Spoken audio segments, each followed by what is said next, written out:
Father Ted, Father Jack, who was played by Frank Kelly, he wrote this, and I don't know if anybody's ever heard it. You can YouTube it or whatever. It's absolutely amazingly funny. Hopefully I can do it without stammering. Yeah. Okay, it's basically his true love, obviously, my true love sent to me. And she keeps on sending him gifts, and he's writing letters back to her. Okay? Her name is Nuala.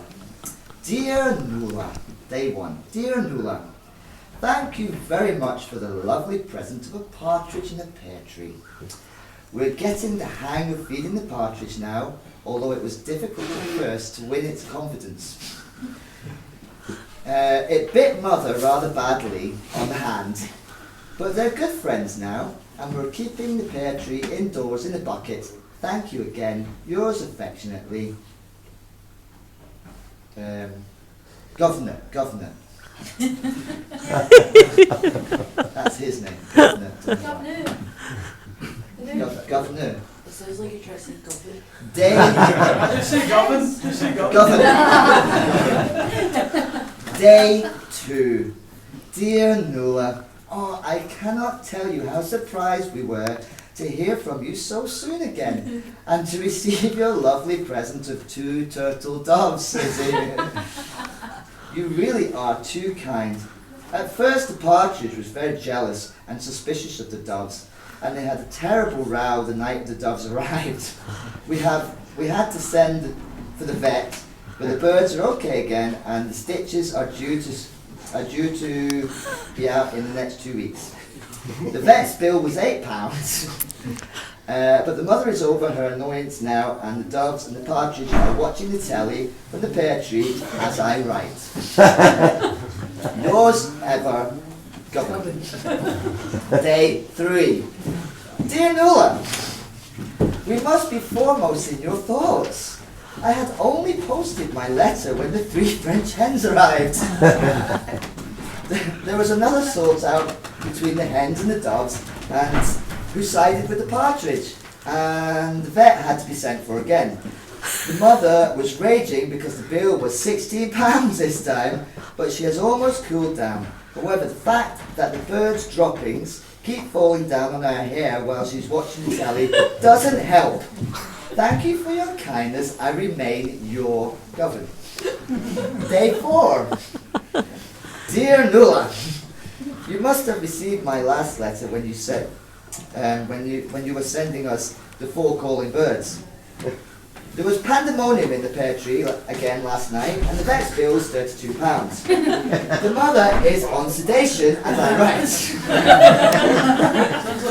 I know you meant no harm. I remain your close friend, Governor. Day 5. Nuala. There's no dear anymore. Nuala. Your generosity knows no bounds. 5 gold rings. When the parcel arrived, I was scared stiff that it might be more birds.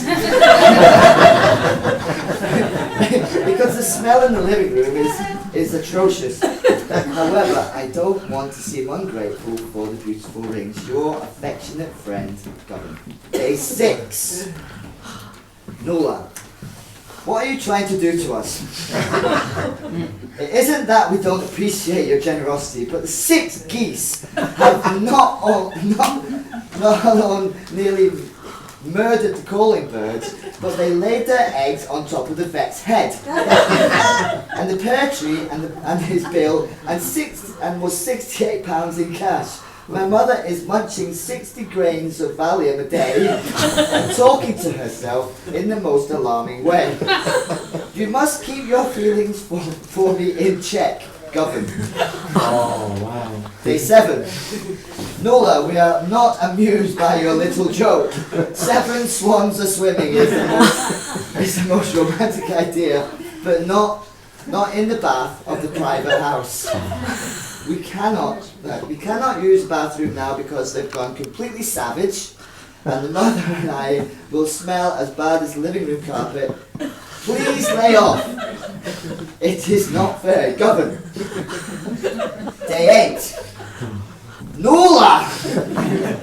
Who the hell do you think gave you the right to send 8 hefty maids a milking here. To eat us out of house and home. Their cattle are all over the front lawn and have trampled the hell out of mother's rose pets.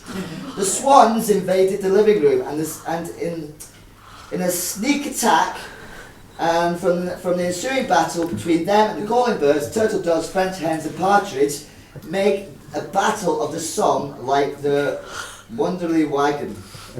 The mother is on the bottle of whiskey a day, as well as 60 grains of Valium. I am very annoyed with you, Governor. Day 9. Listen, you louser. There's enough pandemonium in this place night and day without 9 drummers drumming. While 8 flaming maids of milking are beating my poor old alcoholic mother out of her own kitchen and gobbling everything in sight. I'm warning you, you're making an enemy of me.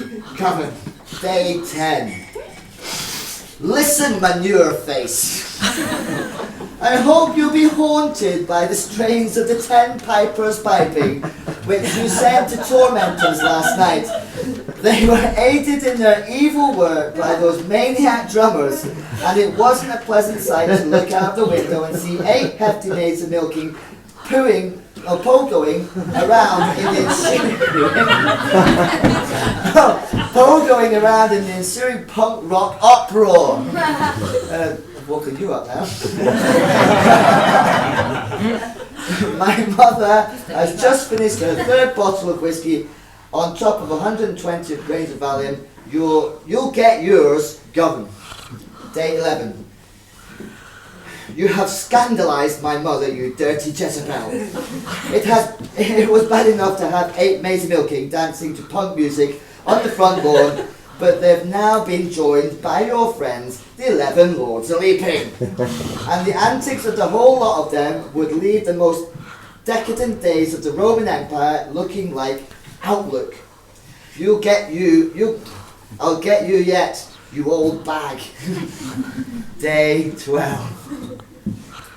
Listen, slurry head, you have ruined our lives. The 12 maidens dancing around up last night and beat the living daylights out of the 8 maids milking because they found them carrying on with the 11 lords sleeping.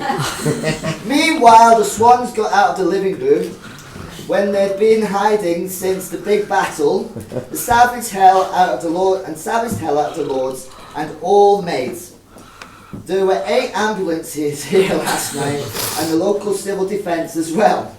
Your mother is in a home for the bewildered, and I'm sitting here up to my neck in birds' droppings, empty whiskey bottles, Valium bottles, birds' blood, feathers, with the flaming cows while the flaming cows eat the leaves off the pear tree. I'm a broken man. Oh.